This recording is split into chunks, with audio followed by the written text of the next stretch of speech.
Zinger, I think it's only... Do you want to run through a wall? Like, I want to run through a wall right now. Like, light me on fire and run me through a wall. Don't you? We should have brought some helmets. Something like that, yeah. I'd play without a helmet. I'm playing without a helmet, and it's only fitting that we get to have the Riders' 48th head coach in team history here because, Zinger, November the 23rd, we were scoffed at when we said this. I said the head coach of the Saskatchewan Roughriders would be Corey Mace. And some people were like, well, what about Milanovic? What about Pierce? We need an offensive coach. And then what happens? He does his presser today, and all I see on the feed is, we got a winner. We got the guy. This is the guy. Where do I get my tickets? He's here, Corey Mace. Welcome, brother. Hey, what a welcome that was. I love that, man. Yeah, Appreciate you. I am absolutely pumped. Mark Mueller's a friend of mine. I have other friends in the league, and they said, you know what, you're going to get a stand-up dude. And you were sitting down when I first heard you in Rider colors in the presser early today.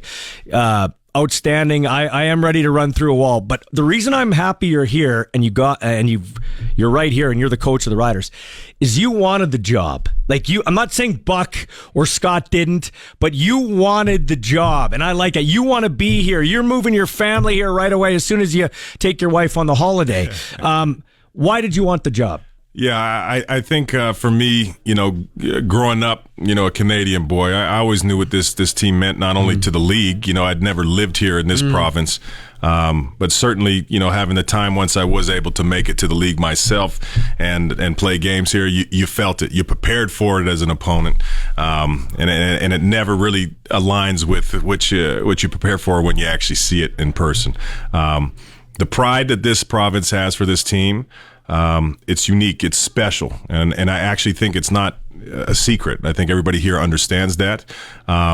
Everything that this community embodies, I believe, is what the team should embody. And those are winning qualities to me. And it reminds me of places that I've been where people actually give a dang about the team. I want to be a part of that, man. So you were in Calgary. Yep. Winning program. I think fans kind of got bored because you guys were winning all the time, right? And it was a Calgary Flames town, let's be honest. You go to Toronto where there's so many things, and actually, thanks to you and the others on the staff, the players, it's on a bit of an uptick now, okay? Yep. With a record season, you won the Grey Cup here, by the way. Both of us were cheering for the Argos, even though Andrew Harris was on the team. He's a Bomber guy. We were cheering for the Argos against the Bombers. But now you come to Saskatchewan, where when you're winning, they will literally lie on the street and let you walk on them so that you don't hurt your feet. But when you lose, I was neighbors with Corey Chamberlain. He would, when they were winning, he'd be washing his truck on the driveway at 2 p.m. When we were losing, he'd leave in the morning and not come back till late at night. Yeah. Are you ready for that? Absolutely, man. And that's the one thing, I'm curious, and we kind of spoke to it before we got started here. I want this to be a we thing. And when I say that, I want the whole province to feel proud of what the team's doing out there. Are we going to go undefeated? Oh boy, I hope so. Yeah. I hope so, but I haven't seen it. I haven't seen it. I was very fortunate to be on a pretty good team last year. So there might be some games where we might not be at our best. Does that mean that you're going to turn on your family? I hope not. Let's put it together. I know the amount of work that people put in an organization. I can already tell. Yeah. It's extremely important. The right people are in place in the organization prior to me getting here. Sitting and talking with J.O., guy's been with the organization for 26 years. I don't know that there's very many people in the organization who wants to win more than J.O. Craig Reynolds, Sasky boy. Can't tell me that people don't want him more than Craig Reynolds. So I understand that, man. And I'm obviously I'm ready for whatever comes. But just know, whatever does come, and I think we all are on the same page of what we expect to come, is we're all going to be full force, full throttle down to get this thing going exactly the way I think that the community wants to see it. Craig Dickinson was my friend. I don't fire anybody on this show, and I don't throw dirt on them when they're gone. I think I liked him because he coached to who he was.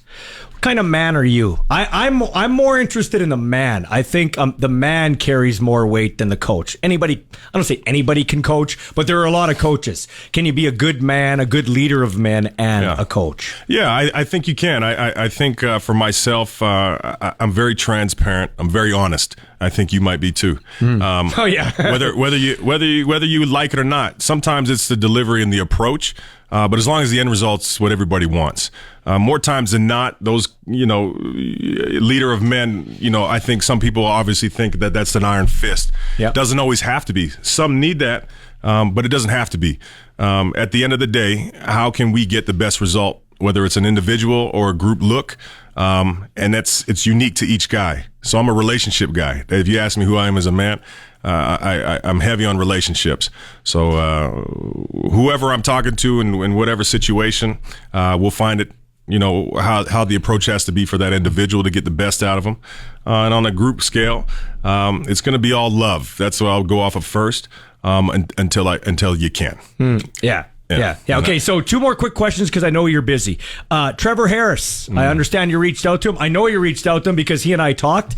Obviously, you think he's the trigger man, and that's how I feel. 3-1 when he was playing, 3 wins after that. Not disparaging anybody, but let's be honest, that's where things kind of circled the drain. Yeah, no, I think everybody across the league kind of understands it, and I don't want to discredit anything else that Mace and Dolagala did, because those guys have extreme skill sets and also did a good job in their time in running the show.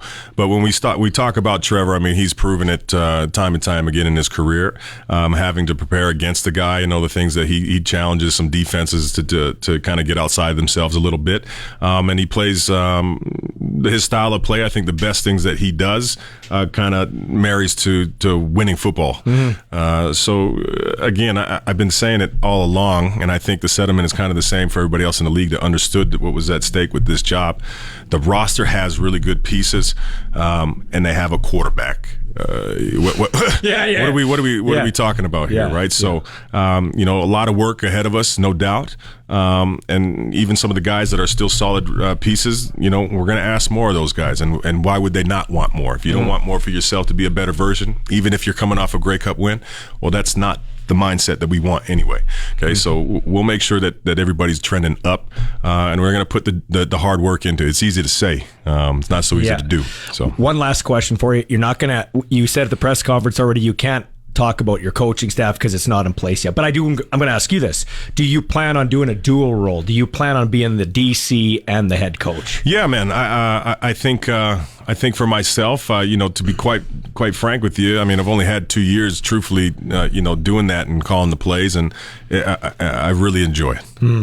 So I'm gonna hold on to that. Any worry on your end though about it being a lot at the start? Just an honest question. No, you know what? I think if things work out the way that we'd like, and we got to go through the proper process and getting the people on staff. I believe I'll have the right support in helping with that, and people that I trust.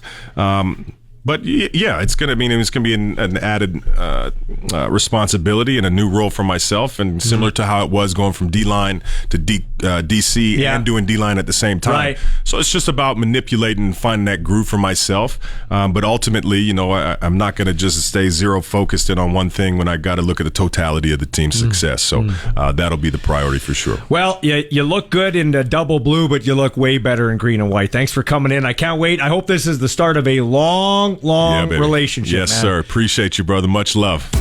The Sports Cage with Michael Ball. Weekday afternoons from 3 to 6 on the Voice of Saskatchewan, 620 CKRM.